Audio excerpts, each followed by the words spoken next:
Hi everyone, and welcome to Tech Tactics Live, episode 29. And we are not at PCA headquarters, as you can tell. You can probably see some of the stormy weather out there. So if we get knocked off or something like that, we'll try to get right back on. But we are actually at Europro's Collision Center in Gaithersburg, Maryland. Thanks to Pirelli, our sponsor, we're able to take the show on the road, and we're gonna start doing so this year. So hopefully you like it. And if you do, be sure to click the like button, be sure to subscribe, and most of all, be sure to comment today if you're watching tonight. That way you can be included in the raffle. We have two raffle prizes as tradition. We've got two roadside repair kits, a larger one and a smaller one, and they'll let me know who wins. All you need to do is put your name, region where you're from, and we're gonna choose at about 8:20 or so, they're gonna pick a winner. So you'll know tonight whether or not you've won. So where are we? We're at Europro's, and why are we in a body shop? Is because hopefully you'll learn a little something today so that you'll be prepared in the event that you'll need to take your Porsche to a body shop. Choosing a body shop for your Porsche should really be done before you really need it.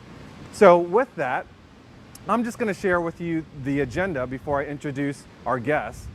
We're gonna talk about collision repair centers versus a restoration shop, body shops before you need one, finding a reputable shop, what to look for. We're gonna take a little tour of this facility here, what's covered and what's not covered, and possibly your insurance and why that's important, and what happens when the repair is not done right. Unfortunately, that does happen, and so hopefully we'll be able to pick our guest's mind tonight as to how to handle each of those topics. So with that, we're at Europro's. Jack Ford, Derek Ford are the owners. We have Jack with us tonight, so Jack, come on over. Jack has sponsored many of PCA Potomac region events, PCA Chesapeake region, I believe. Good evening, Boo. How are you, sir? I believe you also sponsor the club race at Summit Point for Yearly, PCA as well. for So, PCA. and I've known Jack a long time. 20 Not plus because I've years. needed I have needed his help professionally From time to time, and he's always taken care of me. And I think it's important for all of us to kind of understand what to look for before you're in that sort of stressful situation of choosing a body shop. Yeah, I always make a point to say that people don't generally come to see us under the best circumstances. You know, we're just here to help.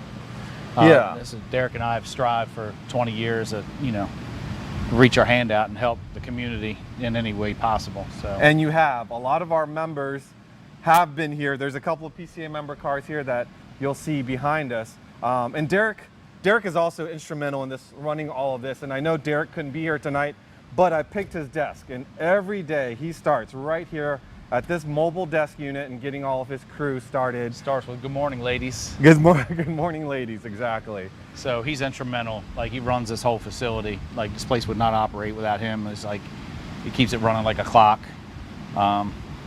His strengths are my weaknesses, so it kind of works out in the back. Like, you know what I mean? I'm real technical. And I've seen you guys operate, and he's being nice about how they balance each other, but sometimes yeah, we're brothers. Sometimes I see the Orange County chopper version of what they're doing in the shop, but at the end of the day, they get it all right. But first, before we get into choosing the body shop, let's talk about this, because people confuse this when they come to you a lot, is what's the difference between a repair center and a body shop or a restoration? So, like, I've always looked at it as if, like, it's a repair facility. And at the end of the day, any reputable body shop is a restoration shop. Whether it's a restoration of a current new vehicle or a classic. Mm-hmm. And so, like, your relationship with the customer when the car hits the door is most important. So Derek's job is very, very important. Our front office administration, their job is really, really important to set the standard of expectation. Yeah, exactly. Because they have to read the customer on the front end. Right. So kind of like, people come for a service and we provide the service. Me and the boys in the back, that's what we do. Right. Derek's job in the front is to set the expectation and, constant contact with the consumer, fulfill their needs best as possible. Generally, we're just the middleman. Contractually, it's between the consumer and their insurer. Right. So that's really the difference between like a restoration shop. We're always restoring. That's your objective, is to restore the vehicle back to pre-accident condition. You know, so their Porsche unit or whatever they may bring us is a good usable unit again, not just shiny. So for me, coming to a shop that has sort of like a restoration wing or department, sure, like that instills confidence in me to know that they're able to take a car completely apart and put it back together for a customer and communicate, like you said, the expectations. Yeah. So if they can do that, then the minor jobs, although nothing is really minor, as we'll see later, is that, you know, if they're taking a fender or hood or whatever, you know, they're going to be able to set your expectations. And look, if you look around, we'll take a look around later. There's probably at least 24 projects going at one time and orchestrating the logistics and making sure parts and customers are happy and the workers. I mean, there's a lot going on. That's here. why I want to reiterate, like my brother's job it's hard. Yeah. It's hard. We have a full-time part staff. We have several writers. We have a full-time accountant. Like, it takes all that to make it go. You know what I mean? It's just, you know, but to the consumer, you know, they hit the doorstep and like, really, what do they know? Yeah. You know, they've signed up with this policy. They just expect that they show up at your front door and magically you make their problems go away. And we really try. Most reputable body shops and collision centers in the United States, I really believe that's what they strive to do. Sure. I think every body shop tries to make the customer happy, but depending on what processes they have in place, it may delay it or the quality of the work may suffer, right?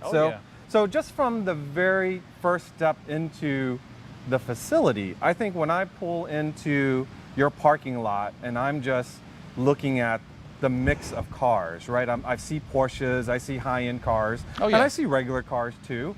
But I walk through the lobby and everything is neat, and you have your certifications, you have front office staff that are busy on the phone, you have people that are scheduling. Again, that instills confidence that you're going to be able to take care of my needs. Because there are a lot of body shops out there that are, you know, not to be disrespectful to those that are smaller, but they may not be as professional. And if they aren't, then you kind of have to understand that maybe that's why their job might be inexpensive or it may not be, or, you know, you just have to be sure you know exactly what you're getting into. It's funny you mentioned smaller. So my brother and I, we both came up through Skills Olympics. And most of the guys in the DC metro area where we're from, the top shelf guys all kind of came from the same mold. Right. We all started at a shop. I kind of want to mention, we started at a shop that was known to be one of the best in the Mid-Atlantic. Like, we worked for Wagon Work Collision Center in Alexandria, Virginia, and Andy Anderson started it in 1965. So Derek and I's vocabulary for Porsche and high-end European vehicles is exponential. From day one. Yeah, I mean, we know 356. We know 356 to present. Right. And that's also something that you'll want to look for when you're going to a body shop, is it's so important that they understand the vehicle that they're working. And that may sound so completely basic, but if they don't work on Porsches day and night, then they're going to take a little bit longer. They're going to have to research a little bit more. But if they've done that body panel or that door panel a million times, they're going to know how to do it right and work a little bit more efficiently for you. And not only that, I mean, the most important thing is to educate. It starts in the front again, is to educate the customer, whether it's on the phone or face-to-face. Right. Derek and I are face-to-face people. So, and people really like that. They want to know that their investment is protected. Not only is it going to be shiny, which is what generally people see, that it's going to be safe, it's going to be thorough, that you've crossed your T's and dot your I's. Because, like, there's an incident generally that has happened.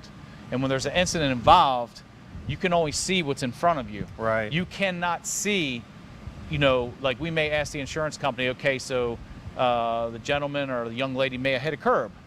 Well, we're going to ask for the wheel bearing because it's a safety measure. Right. Depending on your insurance company and how your policy is written, they may deny it, they may approve it. it's our job to ask for it. Right. And as long as we do our job and we document what we've done, and we do post and pre-scan, and we do the repairs as per factory recommendation, we've done our job. And we're going to delve a little bit more into how the body shop really should be fighting for you. Fighting might be a strong word, but no, working that's in your accurate. favor so that when you're dealing with the insurance company, that they really understand what you want on your car, original parts, so on and so forth. Yeah, we'll hit on We'll hit on all those. Probably a resource that PCA members can rely on is actually the members themselves. Again, a lot of these cars back here are PCA member cars, and I will tell you is just keep tabs with other PCA members, or if someone happens to do some damage to their car, find out where they got the work done, and just keep a mental note of that. Stop by. I mean, I would call first. Obviously, people are working and they're busy, but if they're a reputable shop, they're going to let you stop by and give you maybe a nickel tour and make sure that you understand what their process is all about and why you should bring your car to them. In most cases, we always extend, we're a family business, so we always extend that offering to the consumer. Feel free to stop by anytime, you know what I mean? Because it's their investment. They want to come in and see their car. They want to know, because really, like, the collision industry has gotten a bad rap, and probably rightfully so, because, most people are sometimes not so honest, you know? So we always offer that, like, feel free to come in anytime. You're welcome to come in. I mean, all the time we have customers that come through the door that just want to come say hello. They want to come see their car. If you run a stand-up business, that really should never be an issue, other than if you have some insurance issues. Most people are respectful. They'll stop in the front office and they'll say, hey, I want to see Derek or Jack or... Right, because there's lots of stuff going on here. You don't want just random people coming through. Yeah, but I mean, we run a clean and orderly shop. It's well organized. It's really tough dealing with the public. Just dealing with the public in general is a tough. It's a tough battle, because you're just as much as into customer service. Yeah, as you I mean, at the end of the day, it's always perception. Yeah.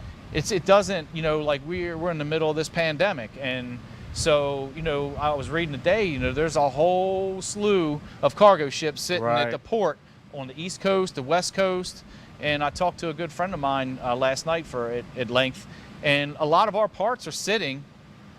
We're going to touch upon are sitting, that one too. And so people's expectation, they really just want to drop their problem off and just have it handled. Yeah, that's really the long and the short of it. And speaking of dropping things off, so you're in an accident. Correct. More than likely, a flatbed's going to pick up your car. Can a consumer say, I want it to go to XYZ shop? Yes. Or do they just does the insurance company just say, take it to your nearest dealer, or how's that work? So I can only speak for our facility. In our 20 years of business and in my career of over a decade at my prior employer, we never participated in any kind of DRPs. A DRP is a direct repair program where I'll just say, like, consensus are made. You know what I mean? Like, whether it's parts discounts, whether it's this or that. Derek and I have never chosen to go down that path, just because I can't serve the customer well that way. Generally, people, they don't know what they sign up for. When they sign their policy, the first thing that they should do is, when they sign a policy, especially for a Porsche unit, they should ask if their insurance company offers a OE policy. The spread between a non-OE policy and an OE policy is really, in the scheme of things, very small. Right. It's a very small. Until you need it. Until you need it. Right. And if you were to call your insurance carrier and they say, we don't offer that, the first thing they need to do is go find a carrier that offers that, because that's a sure indicator that there's trouble on the horizon. That's a good tip. Now, let's say you have no PCA friends. But back to your question. Okay, go ahead. So you're in an incident. A lot of this is dictated by state law. State law in Maryland, you have the right to take the vehicle where you want. There's no requirement that states that you have to go get 3 separate estimates. The first thing that's going to happen 9 times out of 10 is what we call steering. What happens is these insurers, when it's involved in an incident, they want you to call their hotline, report that it's been an incident. The very first thing that they're going to say is, Miss Williams, we've got an approved center. Take it to this XYZ body shop. 9 times out of 10, that doesn't include your premium shops. That's who can do the job, probably. That's who's going to do the job for the insurance least expensive for the insurance Works for company. the insurance company, not work for you. Yeah. So, and I'm not stating that in these cases these are bad shops. People can think for themselves. Right. And don't let someone else choose for you, right? Correct. Yeah. So, what I'm trying to say is go where you feel comfortable, not just convenient. Yeah. So I had started to say if you don't get out and you don't meet PCA members and such like that, you had mentioned that there is a website that you can go to find a Porsche approved collision center. Okay. Correct. Porsche approved collision center. So if you Google, if you're a Porsche owner, and we're doing a Porsche segment this evening, if you're a Porsche owner and you Google Porsche approved collision center, Porsche Motor Cars has a website that is illustrated, and it's very simple. It's very to the point. You just punch in your zip code, and up will come a list closest to your location. They're partners. So what's it like from your perspective to get on that list? Like, what did you do? Oh, wow. What did your pros have to do to get to that list? There's a whole vetting process. Porsche Motor Cars, Audi North America. The finer brands do a very good job with that. It's a lot. So it's an investment? Yeah, and it has to be. Yeah, it's well over $250,000. But it's a big business. You know, so but you have to be part of their program. You have to be an A tech. Okay. This is not for a novice. To be the best of the best, you have to be ASE master. That's a requirement. We also, in the collision industry, we have a governing body that's kind of like, it's ICAR. So they require so many hours of ICAR training. Okay. They have to come approve your shop. You know what I mean? Like you said, it's orderly. Right. It's cleanly. You know what I mean? Like all these things come into play to be selected. Myself, like I've been Porsche certified since '98. Since '98. And do you have to recertify to stay on that list? Yeah. So throughout production, and then as they change the models, and now now we're heading into a whole different array. We're heading into the EV era. Right. So so now you're going to deal with high voltage and be training for that. Yeah. So Derek and I have started that process. Okay. It's ongoing. It's not sign me up. It's just continuous. It's continuous. I mean, it's nonstop. It's nonstop. So we're getting close to about 8:20 here. So I think the raffle's going to close soon. So make sure you put your name in there if you haven't already. One other point I wanted to bring up with, because I've known you a long time. I pop in here from time to time, and I notice you pretty much have the same base crew working here. Yes. And I find that a very big plus when you're going to a body shop, because like I've known this other body shop that a buddy of mine used, and it was closer to his house regardless, for whatever reason, and they did a great job. And so somebody was looking for like a bumper respray on a Tahoe, and I'm like, yeah, just go to my buddy had a great experience there. Go there. Turns out when he went, the next person that went, they had a terrible experience. Yeah. And it wasn't really the customer service on the front end. It was like the same people, but it was the people in the back end. So maybe talk to the point about the industry and maybe, making sure that if you think a body shop is good, the people that are there are still there when you decide to use them. So I think Derek and I, you know what I mean? Like, we do business pretty good, I like to think, because we get a lot of compliments. And so it's always about perception, right? And consistency. It has to be consistent. And we've kept the same crew. Most of our guys are 10-year plus guys. until they just don't. I mean, we've had guys like Derek and I, we raised people out of tech school that have went on to work for manufacturer and manufacturers positions. Like, we're very proud of that. And so our guys, you know, we always tell them we can only control what we can control within the industry. You know, Derek, don't get this mixed up. We don't set the market rate. This is what you signed up for. So we're always very honest with our employees with, you know, with that. And yeah, like, that's important. Yeah. Like, it's important. It's very important. Absolutely, very important. Yeah, we've kept the same crew of guys in here. I think so too. I mean, they will ride with us till you want that same recipe, right? If you're looking for that great dish, Yeah. you want that same recipe each and every time. So I've been staring at my phones, not to be impolite, No. just because I'm getting questions coming through here. Is the body shop or body shops required to report repair work to Carfax? Like, how does that work? No. They're not. That's not how that works. Oh. So I think, don't quote me on this, but I think I used to be told that it was reported by police. I don't know if I buy that. Like, you know what I mean? Like, like if there's an incident Yeah. and there was an accident, I don't believe that. I think it's coming through the insurance industry. Yeah. I don't know if they're required to do it or they sell it. Right. Well, I think it's part of the program. Body shops do not report that. Oh. We do not report incidents. Interesting. As a matter of fact, I'm glad you brought that up. So we sign an agreement. So when you drop your vehicle off, our policy is we sign an agreement, and it's a confidentiality agreement. Yeah. And so I'm glad you hit on that. So when the vehicle comes in now, there's so much technology in these cars that when they hit the door, it may not just be in the like a warning light or airbag light or something. There might be a sensor in the seat that's bad. So we do a post and pre-scan. So we pre-scan it when it comes in. We see if there's any faults that show present.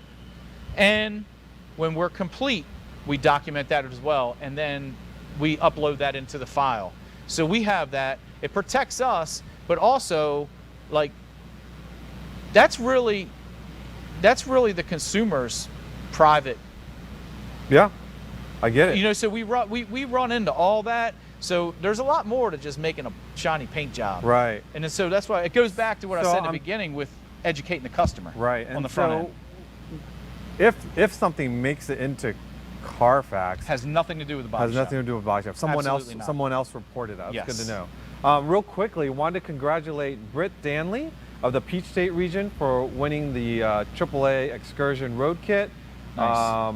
Tom Cooper, congratulations to you. You've won the 127-piece roadside emergency kit. Tom's from the Great Plains region. Thanks for joining us. So here's a question for you before we take the tour of the facility here is, can you comment on the impact of large conglomerate collision centers on, you know, versus the independents or the mom and pops? I mean, you see some of these big buildings and we have to be nice about it. Yeah. You know, but Obviously, we're a little biased. a little bit. So to me, I'm passionate about my job. Yeah. Me and my brother talked, we got a compliment, and I said, you know, I've dedicated my whole career to this. I think the world that we live in today is very corporate. I think that people's needs are sidelined by money Yeah. and financials. You know what I mean? What the bottom line looks like versus They're looking at throughput. fulfilling someone's needs. Yeah. I see that a lot. I'm not going to say that the big MSOs are guilty of that. I think they struggle with that. Yeah. No, I think their business model, like I've looked at their business model, I know a lot of people in the industry, it's a tough deal, man. And I think personally, and I can say that, this is my opinion. My opinion is I think a lot of, more times than not, I think the consumer is going to fall short. Yeah. It's very expensive to do this. It's very time consuming. We'll get into a segment later with materials and the cost of doing business and why the shop may be slower than this guy or more expensive than this guy. This is a very labor intensive industry. All right. We're not banging keys and shuffling. Right. Like real things have to happen on this side. Well, I agree with you. I think there are cars out there where those types of facilities, they're perfect for. Yes. Right? But everyone here, including you that's watching, we love our Porsches and we want to take it to someone that's going to care and feed, repair it just like we would if we could. And right? I don't think that the big corporations, I don't think that their business model really suits these high-end vehicles. If they are able to, it's probably more of the exception than the rule. Exactly. Yeah. All right, so we're gonna try to do this. You have to work with us here. I'm gonna carry my phone so I can keep on answering questions, but we're gonna take a walk and show you a little bit of Europros here and what it takes to fix these cars. So probably one of the biggest pieces of equipment that I feel folks need to know or see when they walk into a body shop is a proper frame alignment. Yeah, it's an alignment rack. Yeah, whatever you want to call it. So this is a Solette, and if we look closely here, this is a cup car. No, this is actually is it a cup car? It's a street car. It's a street car? Yes. Okay, so it's a street car that was converted. For a DE, DE weekend purpose, a novice. Right. So you get the specs of where each of the points on the car should be, and if I'm not mistaken, these jigs. They're called the jigs. Yeah. The jigs. Some shops have to like reserve and get them ordered in. Yes. Some of the bigger shops like yourself actually invest in keeping the jigs, right? Yeah, and have your own we set. repair probably well over 100 of these units a year. Yeah. So it's worth for you to have. Yeah, I have to have them on tap because like it's time consuming to do this type of work.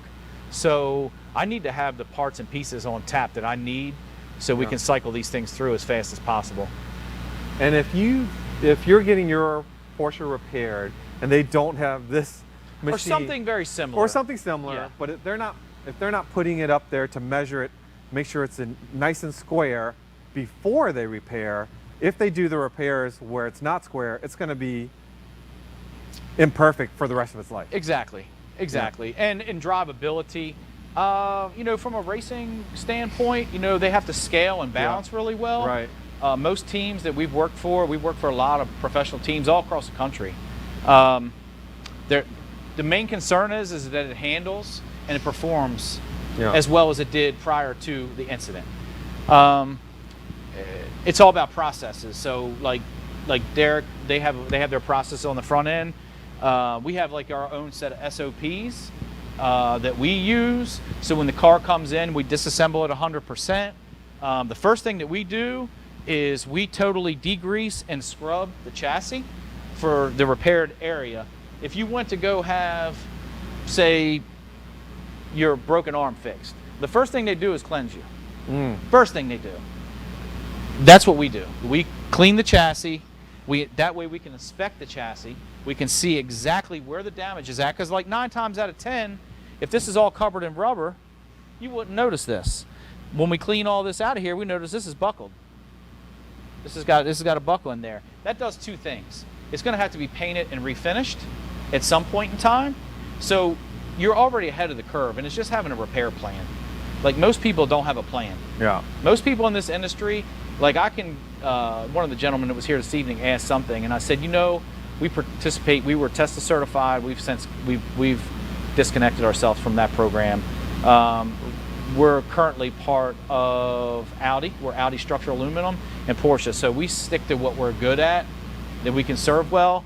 That's the first thing But again, having that process that you just repeat over and over, that consistency of your product, that's how you're able to maintain it. Yeah, you maintain the quality. I mean, it's and also in the world we live in today, we have to train most of our employees. You're not going to find somebody off the street to do this. Yeah.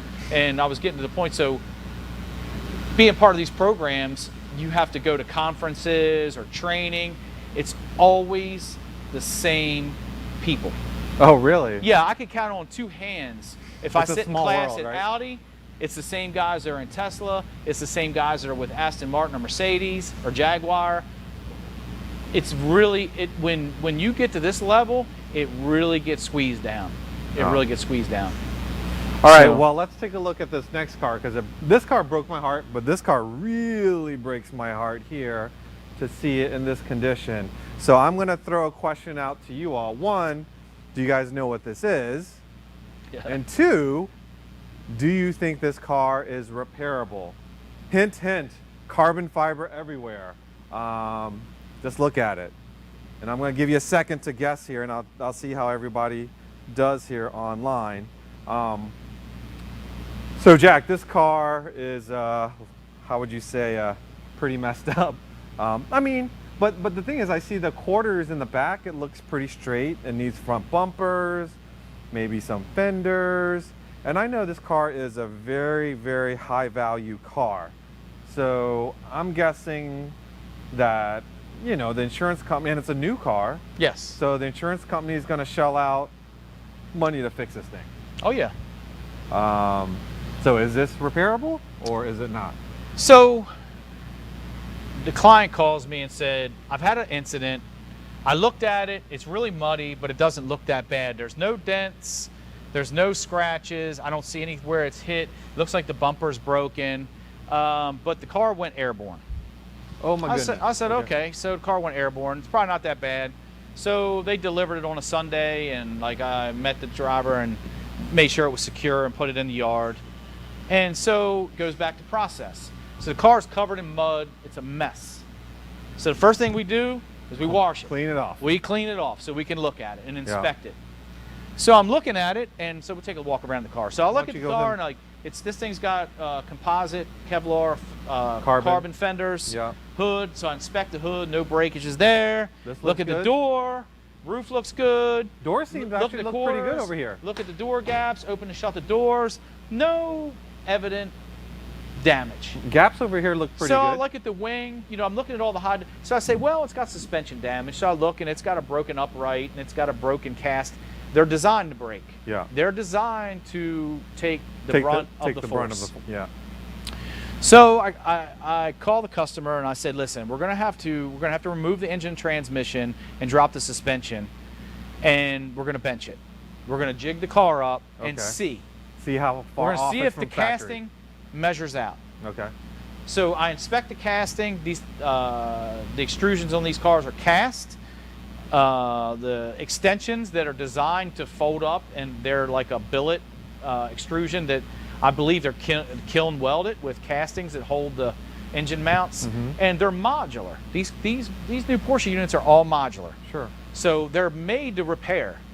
So the first thing I noticed when we put it up on the bench, was it square? No. Ooh. There's no physical damage to it. Yeah. So I put it up there, and then where the casters are bolted on, like that wheel doesn't even touch the ground under there. You can pick that up and spin that wheel. Oh. So this right quadrant over here doesn't sit level. It's almost 25 millimeters up off of the fixture, which is the same fixture there. Right. So it measures through the transmission tunnel pickup, but when you get to the casting for the K-frame, where the subframe bolts up, it won't bolt up. I'm like, oh boy. So I instructed my helpers. I said, listen, take the front seats out of it, take the rear pack, because now this is what is required to write a complete estimate and stop the bleeding. Right. To know whether this vehicle should be repaired, if it is to be repaired, to make sure that Derek and I do a good job for the insurance company, make sure we don't get halfway through this process and we're repairing a total loss. Right. So it all goes back to process. So we take the rear package shelf out, and lo and behold, the first thing that my helper says, oh boy, Jack, we got a problem back here. And that was all hidden by the carpet. It was all hidden by the carpet. Exactly. That is one serious buckle. If someone asks a question about MSOs and this and that, if you're not experienced with these type of vehicles, you're going to end up in a world of hurt as a consumer. So with further inspection, I looked at the cross member, and surely there's buckles in the floor section. There's deprivation where the SPRs are, where the transmission cross member is, and there's a buckle back there. It's probably kind of hard to see because it's kind of like satin finish, but there's a lot of damage through the center section of the car. So at that point, we start looking, okay, so it went airborne, it's got a broken rear suspension, we start inspecting the front. Yeah. So what holds the suspension in these cars are castings. and we inspect the casting. They're notorious for breaking up here. Yeah. These cars carry a lot of spring rate. They carry a lot of load. So I inspect it up here, and I'm like, well, I don't see anything up there. That's a good thing. It looks pretty good, right? We've washed all this off. It looks good. Yeah. With further inspection, let's take a look down here. Let me shine some light here. That's the pickup point. Whoa, we got a little separation down there. So what's happening is it's tried to bottom the upright out, the front strut, and you can see where it's broken the caulk in the back mount point right there and right here. So that's damage. That's a no-go right there. Oh. So now we're putting a casting in it. Now look at the left side of the vehicle, same thing. It's trying to tear away. So now Derek and I have a big decision to make, because the car is almost close to north of 400,000. So the retail cost of the correct, car. Yeah. correct. So I'm sure there's and this has got a Y-Sock suspension package. This is fully decked out. So there's a but it's a 2,000-mile car. So I'm like, at some point in time, it comes down to ethics. You know what I mean? Like, are you going how ethical? Because it's going to be close to 200,000 to repair this vehicle. And it's worth 400. Now on paper, that's still 50-50. You're still 50-50. Right? So, but that's a big job. And will the car ever be right? And they make there's a repair procedure to repair this vehicle. They make a whole tail section. Wow. And I'll show you over there, but like they make a whole tail section. We could put a whole tail section in this car, but you can clearly see we're going to gut this car down to the bare chassis. So for those of you that are watching, here's a very good reason of having a good shop. Go through the process to know what you're facing, because is it fixable? Anything is fixable. Absolutely. But you have to know that the body shop is going to be willing to talk to you and say, it's going to be a big job. If you want us to move forward with it, they probably could, but it's going to take not only money, but a lot of time, because now look at all the parts and look at, and that's where it's imperative that you find a good shop. Yeah. And there's some really good shops across the country. And so you have to work for the customer. The insurance may look at it and say, well, you know what, if you fix it, we're still saving, because this is not going to bring much for salvage. Right. Like, who are you going to sell it to? Someone will pick this up, I have no doubt, and it'll be on some forum somewhere, and some poor sap will end up with this thing. And not know that that's cracked back there. And at the end of the day, would you want it? Yeah. This is a collector vehicle. It's always going to be a collector vehicle. This is not going to be some in the scrap yard in 10-year 996. But this car will always have will always have pedigree. Always. Always have pedigree, yeah. So, but now it also has a dark cloud following it. Exactly. And so you have to separate yourself as a business. You have to do what's right. Like, you have to do what's right. Well, thank you for sharing the story about this car. Best of luck to the owner with that. But let's walk over to some of the decisions you make as a shop when repairing so that's where it's changed. That's where this industry has changed, and that the whole mentality of I know a guy. Yeah, we all know a guy. We all know a guy. So, like, to be a Porsche partner, there's a lot more that goes on than just like the technical end of it. And you ask about training. Yeah, it's a constant, ongoing process. So this is the Porsche Central Service System that they provide to us. This is a portal. And in this illustrates what it takes to repair that widget. Like, okay, so we've determined that this car may need a tail section or whatever. So what we're going to talk about this the tail 991 right here. We're putting a rear carrier in. So Porsche provides me and Derek. They offer a wide variety. They even offer down to job management. So you have access to this because you're certified? Yes. So Derek has an ID number. I have an ID number. Anytime I purchase a part, it has my ID attached to it. So you cannot buy a part that's restricted without someone's ID number. Okay, gotcha. So Porsche, that's their way, and Audi does the same thing. That's their way of tracking per VIN, per whatever. You know what I mean? So for me as a technician, this gives me the tools that I need, whether they're updates for supersession parts, maybe there's a new door, maybe there's this, maybe there's that. I have to get on here and log on and it'll tell me what I need to perform this repair. Whether it may be, like in this case, it needs these special coated flow drill screws. These flow drill screws are coated. You want to come in and see these screws? Very specific screws. They're very specific because of galvanic corrosion. You have two dissimilar metals. These are coated. And basically what this is like a drill bit on the end. And what it does is it bores itself a hole, and then it's not only a drill bit, but it's a tap. So what it does is it takes the extrusion and makes its own thread. You run that in, and it'll tell you quantities, it'll tell you part numbers. There's a specific part number, it'll tell you the quantities. So that's to put the rear cross member in. Instead of using just some random sheet metal screw. Exactly. Yeah. And it goes on and on, but like I have to put a closeout panel in there. It was damaged, so they offer the closeout panel. There's a repair process. They give you a specific rivet. There's extractors to take the rivets out, because in production they may use a SPR, which is a self-piercing rivet. There's a press to take those out. Like, everything is very specific. So what I'm getting at is the days of, I know a guy and he can make a shiny paint job.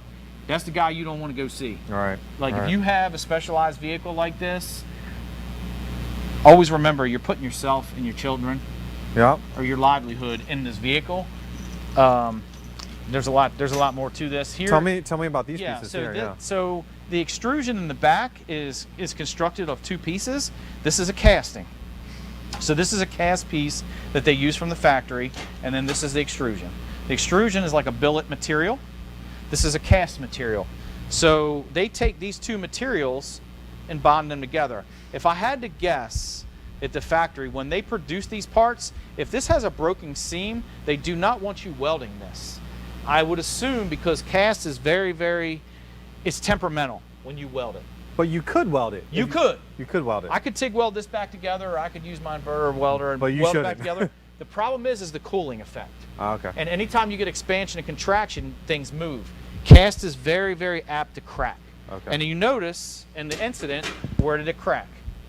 The weld didn't fail, it cracked right on the edge of the casting. That's probably where they wanted it. That's where it's the weakest, because that's where the heat zone is. Yeah. So it becomes annealed on this edge, and that's where it breaks. This is the inside of the extrusion on this car. You can see, so it doesn't have like a hole popped in it. You see that it's melted, and it has a flange on the inside where the screw, the flow drill screw goes in there, and it makes its own attaching, area. Cool. So, and when you go through training, it's not a matter of just getting a certificate. They set the bar pretty high to be able to do all this. Like, Porsche has done a magnificent job with doing this. Yeah, again, having your body shop, having the access to the computer, the access to the information from Porsche. Like, when you scroll down through here, like if I want to look at the repair processes, and I scroll down through, it'll tell me, like, okay, so like these screws right here, it'll say it's so many newton meters. I think it's like 3.5 foot-pounds or something. So very specific. Very specific. And then, so they require tooling. So this is a very specific tool that they require. Yeah. So Derek and I is like the 250,000, like, and it's always ongoing. It's always ongoing. So like when you open this up, this is just a basic snap-on torque, but see, it has an option for newton meters. So it'll tell you foot-pounds, it'll tell you newton meters. So in an incident, if this car was ever to be in an incident again and they had to call the engineers in, they would very easily be able to tell if everything was repaired properly or not. Correct. Yeah. Exactly. And so that leads me to the glue. So this tube of glue, every manufacturer is different. They've changed this arrangement of glue several times over the years. This is the best deal that they've come up with. This tube of glue retails about $500. And how much do you use on a car? So probably that casting and the upper panel will use about one of these. Just for that one back part? It's glued on the inside of the rail, right and left. The whole thing's glued, and then it gets a bead of glue right here. I can see it all along the flange. Yeah, all inside there. Now it's not glued from the factory. So here's another thing: from the factory, it's not glued. You go into the repair process, it calls for glue. Oh, okay. So You know what I mean? If you weren't, if somehow, some way you got your hands on this And you put it back. extrusion and it goes to the guy, I know a guy, Yeah. and it doesn't, it's not glued in properly, you don't know, like they've crash tested these things. These Yeah. repair processes, they've been crash tested at the factory. Mm. Like they know exactly what it's gonna do. Yeah. So like this closeout panel, like it'll get glued and it gets, you know, it gets a series. See, it's got a series of glue on the aluminum all the way. And so it uses a different style from the factory. This right here gets a SPR, which is a self-piercing rivet. Kind of looks like an airplane wing. Yeah. So what it does is it just takes the flange and it smashes it, and there you are. In the aftermarket, so now you've already got a compromised panel. There's a procedure to straighten, you know, to prep this panel, and then they use a flange type rivet, like it's like a countersunk rivet. Okay. And what that allows you to do, it looks very nice. It's a nice looking rivet. It's You know a what I proper mean? repair. It's a more proper important. repair, and Yeah. it's always going to be a repair. Yeah. But you know, we have this room that we do all these repairs in. It's a clean room. We have a vacuum that extracts all the dust. They don't want the cross contamination. Right. These earlier cars, this is a 14, I believe. These are multi alloy chassis. So like this component here might be hot form steel. This component here might be high strength steel. This might be mild steel. It'll tell you in the portal like what you're dealing with. Mm-hmm. Different manufacturers, which leads me to another point. Different manufacturers will require different alloys. You can't use standard ER70S, which is if you showed up to, in our areas, Robert's Oxygen or Air Gas or whoever, and you show up and you say, I need some MIG welding wire. He's like, I got what you need. I got ER70S, here you are. And he hands it to you. Well, you always have to weld the panel with a harder material than the workpiece than you're welding to. Mm. Otherwise, it becomes kind of like brazing. Right. It becomes soft. Now, by today's standards, a lot of processes, not so much Porsche, Volkswagen does, they're using MIG brazing. So it used to be like, oh, you brazed it? Right. Well, now the problem is the properties of the metal are so hard. You have to apply so much heat to wet the two panels together that it distorts the metal. Not good. So the manufacturers have decided that it's better to MIG braze it at a lower heat rate to maintain the strength.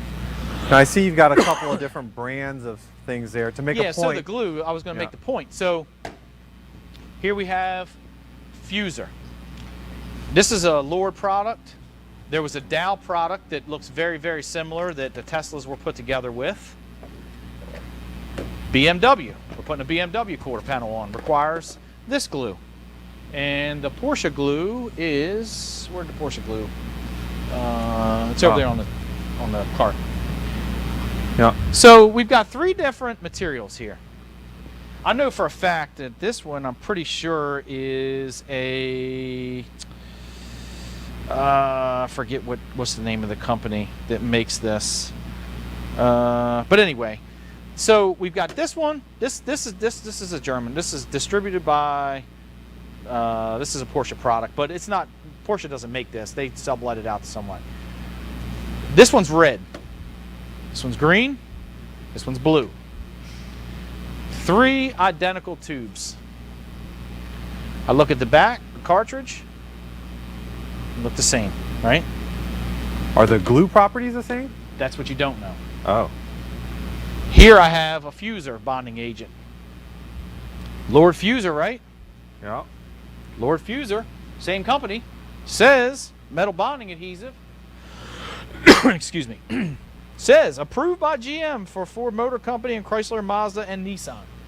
What's Approved that? for what? For what? Yeah. No one knows. So, point being is, excuse me, who am I to make that choice? Yeah. I'm not that decision maker. So if The you were, engineers at Porsche specifically use this, that. I don't need to rethink this. right. So I guess It's all right here in the an portal. unscrupulous shop might just say, these all kind of do the same thing. I'll just pick Exactly. whatever I have in stock. But Exactly. the proper shop is gonna get the right glue for the right job. Same thing with Same you know, thing. I pulled these out. Right. So same thing. You can go with Porsche brake fluid, which is .4, or you could go no name .4. Technically, it should work, but you're gonna want the shop that's working on your car to do or put in the proper stuff, right? I could go get some Prestone approved for aluminum blocks. This is about this That's is probably what, twice the this price is of these? 3 point. It's almost 3.8 liters a gallon. It's a U.S. gallon. I think these retail around $100. Oh. Takes about 4 or 5 or something, depending on how much you take out of the system to refill the system and bleed it. Depending on your insurance policy, there might be things written there. Need Got a some dry water. throat. So anyway, Can I get We'll a- get you some water. But we'll walk this way anyway because we're getting to the top of the hour and I want to make sure to show you some of the vast equipment they have in this facility. So obviously, as I said earlier, you know, take a look at the inventory that they're working on. Looking at this beautiful long hood here and look at all the details that they're writing on what needs to be done on this car. Again, that's a sign that would give me confidence that they're going to pick apart whatever job and let you know what needs to be done on your car. This car here looks like it's almost done. This thing looks showroom condition. Yeah, this is like a If this is a driver. This is a car we produced for a customer. He had a 997 Turbo S, one of special order, and he came to Derek and I and said, you know, I'm turning 60. I would really like to have an air-cooled car, and we happen to know where this one was at, and you know, we came to an agreed price, and it's 44,000 original miles. This car was a total loss. And I remember seeing this car in the yard. Yes. And again, coming back to see the progress on this car, looking at all the labels, looking at the paint around the door jamb and stuff. This, if my car needed a repair, this is a kind of final, you know, final product that I would want. Again, when you're looking for your body shop, this is sort of the standard that you're going to be looking for. And this is not a concourse quality car.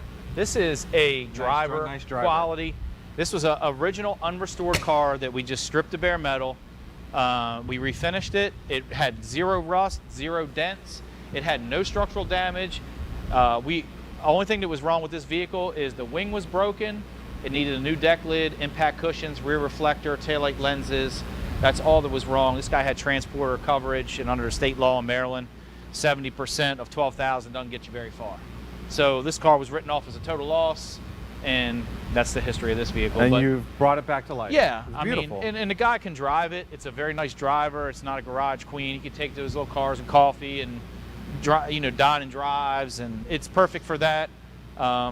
We do from concourse. We've won RM. We've won. We did a car for a longtime club member last year that won Greenbrier with a '74 Carrera Targa. Our vocabulary is pretty big here at this shop, so Yeah. we can do. So let's we can take do a look whatever. behind me here. We talked about investment for being certified, Oh, yeah. but obviously just like having the right equipment to turn out quality product. And this is probably the centerpiece of the shop. So Yeah, tell this me a is little the bit work. about this. This is the so this is the hardest part. I mean, I don't know how many booth loads go through here a day. It's a lot. This is the workhorse. You know, I mean, this is a place of work. I'm a body shop that's kept, you know, is like a museum piece. There ain't no work going on there. Yeah. Like, there ain't no work going on. I had a guy that trained me. He used to always tell me, he said, how did he put it? He said, when a technician comes in and he said, his toolbox is squeaky clean and impeccable, he said, he ain't gonna do no work. He said, he's not using his toolbox as a toolbox. It's meant to work. We clean these booths once a week. We change the filters once a week. We power wash them out, but a lot of booth cycles go through this every day. We paint everything in pieces. We very rarely tape anything up. Everything, we try and do it like the factory does it, pretty much. Now the paints that you use, how does the paints compare to factory paints? Because I know you have some limitations due to, Yes. I guess, EPA That's or a good whatever. point. So basically, when a car goes through production, nothing's ever as good as a production paint job Yeah. as far as durability, only because their process is more like a powder coating electrolysis type Right. process. Much harder finish. A much harder finish. Everything in the aftermarket is catalyzed, meaning there's a hardener that's applied to the finish itself, Right. which makes it hard. Yeah. That does not mean that you cannot produce a good repair and a long-term product that'll fulfill whatever need that the customer has. Yeah. You know, if it's done correctly, we do very little polishing. That vehicle right there, actually, as you see it, is out of the booth. That car's really? It's never been polished. Wow. We will do the final. If it's got something like really, really bad, we'll do it before it's assembled. But we do our final sanding and polishing after it's done, and it's generally done with like 3000 grit. Like, we're not doing. You really don't want to cut and buff the top surface too much. Because then you're lowering the layer of the clear. All the hardness, all the goodness of the paint is at the top layer. Is at the top layer. When Okay. you sand it all off, it's Yeah. it's not good after that. Would you mind if we gave people a peek of the paint room? Because I always thought that was a nice looking. No, thing no, to see. take it. Let's take a walk to the paint room, Damon. And then we're almost to the top of the hour, and there's so much more to show you, but hopefully this is giving you a good idea to start looking for your body shop. But I always found this room really interesting here. In all the different paints. Now this is like a big mixing system, and with the combination, now it's not only the paint can here, but there's a paint can inside as well, and they mix up at a certain time Yeah, I can frame. give you a little demonstration. And, Let me take a step in here, Damon. Just curious. So to make any Yeah, how one do you- color, Yeah. like no one in their right mind would paint a car this color. Okay. Yeah. There may be 17 variants of toner to make one color. That So might that's- need so that color. So yeah, exactly. So you're looking. That's almost like a transparent pearl. Yeah. You know, with like a pink tone to it. We use Exalta. Everybody has their preference. This is a German brand. Like, we like it. It does very good. I think, in my opinion, it's the best water on the market. Depending on the state you're in, this has been mandated. Can I ask, like, how much one of these cans runs roughly? You know, my brother would know that. Hundreds of dollars? Yes. 100. Okay. Oh yeah. Oh yeah. So that's a lot of Like inventory. material, like people say, you know, like, I want to get my car painted. I'm like, yeah, it's going to be like $2,500. Just materials. Huh? I'm not talking about like sandpaper and tape and Just paint. paint. Just paint. Yeah. So don't be surprised. Very Yeah, cool. and it depends. I mean, they say, oh, the red's more expensive. I mean, we're so far past that. Yeah. The toners that are in that make these colors anymore, and everybody wants the hottest thing. You know what I mean? Like, Right. you know, if it's like a burnt orange. I mean, like some of these toners are like out of control expensive. It used to be like 3-stage. Some of these colors we paint now have to be painted and cleared and then sanded down and then put like a toner on top of them, and then they get re-cleared. Like, it's out of control. It's out of control. Well, Jack, we are at the top of the hour, so let's Yeah. just kind of mosey on back here and kind of wrap things up. I hope everyone has enjoyed our time here at Europros. I want to thank Jack and, of course, Derek at home for allowing us to be here. I hope you all enjoyed the format of us being able to be on site with them. Be sure, please hit the subscribe button. We need to get those subscribes up. Be sure to like, comment if you have a question. Now, I know I didn't get to monitor all of the questions today because it's kind of a lot going on, but if we didn't answer your question, we're gonna go through the live chat.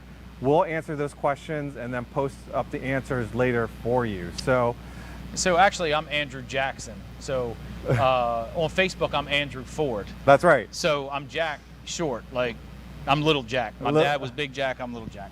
So I'm Andrew Ford on Facebook. I'm not going to clog up the office because, like, they're very busy.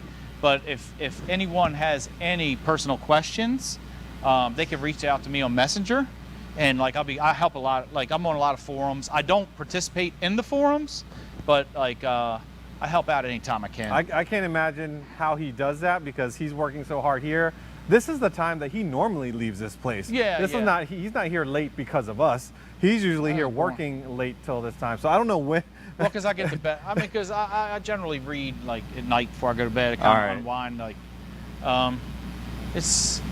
I'm in the shop every day.